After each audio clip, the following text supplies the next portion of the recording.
कि 2:10 से 15 मिनट के बीच में कुछ 5 लोग आते हैं और उनके पास प्रॉपर हथियार वगैरह जो भी है, काटने की मशीनें हैं, बैग्स हैं और मुंह पे उनके मफलर बंधा हुआ है, जो प्रोफेशनल तरीके से ये लोग आते हैं। शटर काट के 2 जने अंदर गए हैं, जो सीसीटीवी में भी दिख रहा है। और जितनी भी हमारी चांदी की ज्वेलरी उसमें थी, वो उन लोगों ने सारे डब्बे जो हमारे बॉक्सेस जो खाली करके वो बैग में भरे हैं।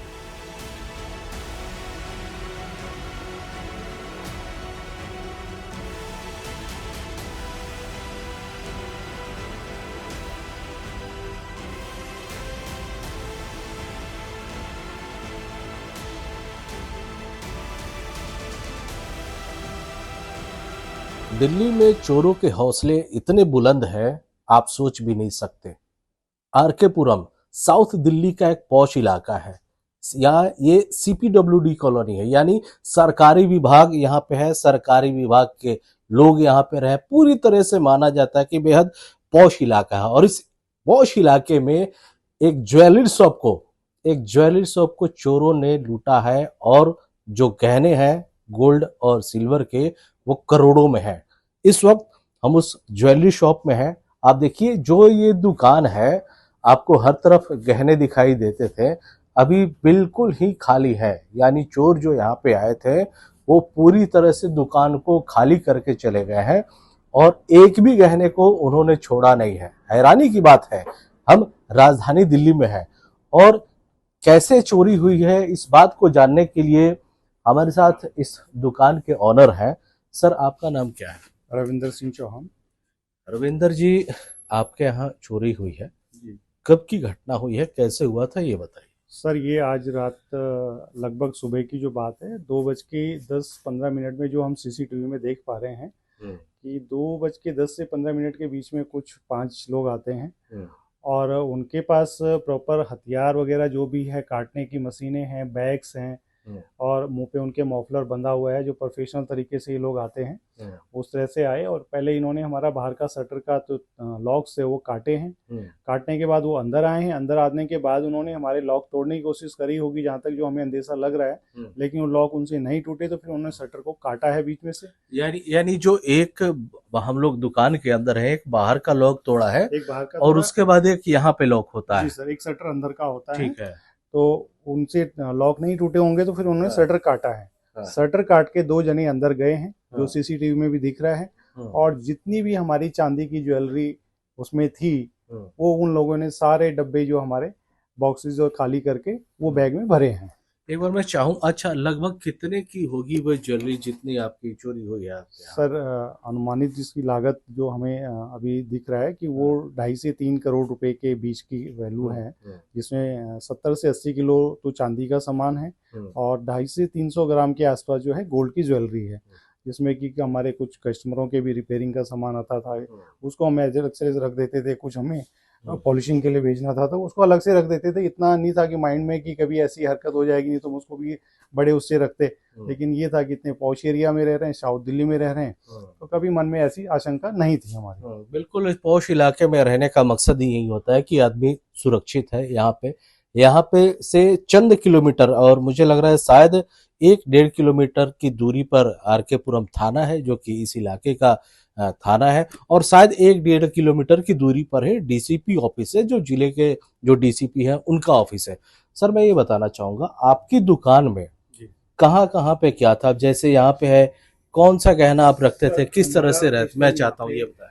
सर, हमारा यहाँ पे पूरा चांदी की ज्वेलरी होती थी, जिसको हम डिस्प्ले करते थे। यहाँ हमारी सारी डिस्प्ले होती थी चांदी की। रात को जैसे हम सामान बढ़ाते तो चांदी वाला सामान जो है हम अंदर वाले उसमें रख देते थे। ठीक है। तो अंदर हमने सारा काउंटर के में अंदर सारे सामान रखा होता था। और ये अंदर ये सारे यहाँ पे हमारे ये पूरा काउंटर भरा होता था। ये पूरे काउंटर भरे होते थे।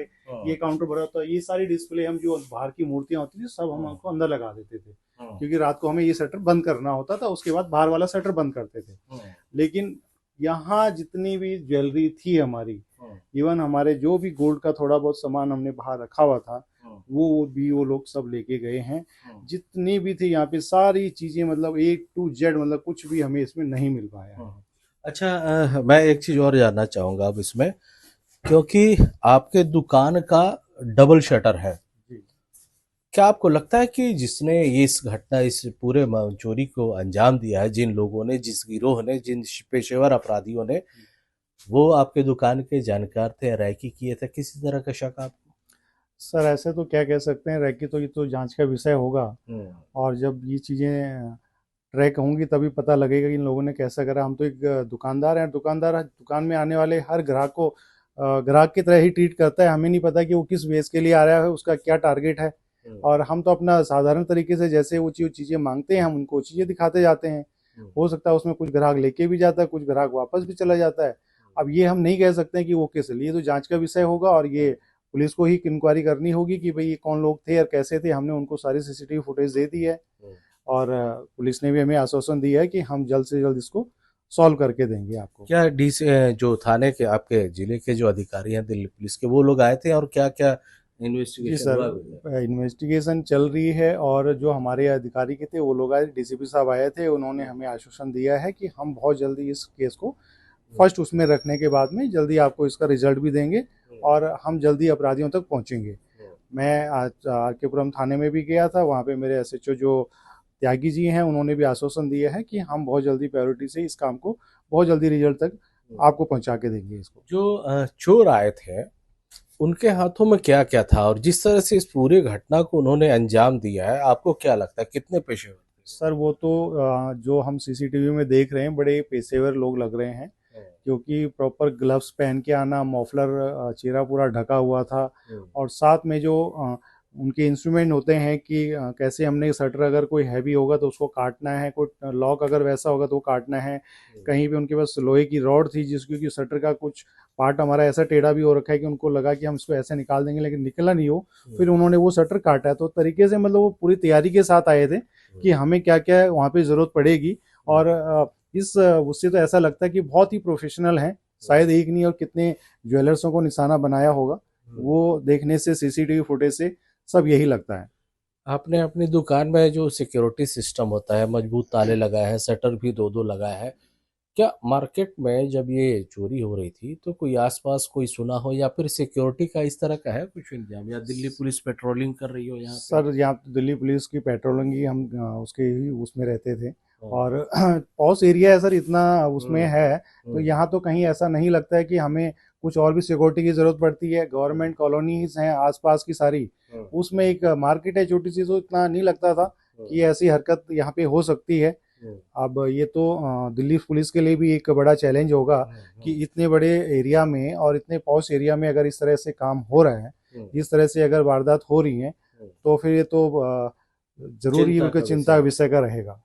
चिंता का विषय है, क्योंकि ये राजधानी है और राजधानी में ये बेहद पॉश इलाका है।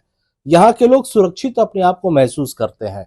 शायद इसीलिए जिस तरह से ये इन्होंने अभी अपनी पूरी दुकान को खाली कर दिया, एक होता है जमा पूंजी, उसको एक तरह से इन्होंने खत्म कर दिया। जो चोर यहाँ पे चोरी करने आए थे उनको अच्छी तरीके से पता था कि किस तरह से दुकान है, कैसे शटर तोड़े उन्होंने और पूरी दुकान को खाली किया। अब सवाल ये है, दिल्ली पुलिस के भरोसे जो दिल्ली वाले रहते हैं, अब दिल्ली पुलिस इस चोरी को मामलों को कैसे सुलझाती है? क्योंकि एविडेंस के नाम पर वो सारे सीसीटीवी फुटेज यहाँ पे देखने को मिल रहे हैं। चोरों के चोरी करने का पैटर्न भी दिल्ली पुलिस के पास है, लेकिन चोरी के बाद अब चोर पुलिस की गिरफ्त से दूर है। दुकानदार जो है इन्होंने अपना सब कुछ खो दिया, अब आस में बैठे हैं कि दिल्ली पुलिस कभी इन्हें इंसाफ दिलाती है और इनके चोरी को सामान को फिर इन्हें वापस मिलता है। अमरदीप कुमार, दिल्ली।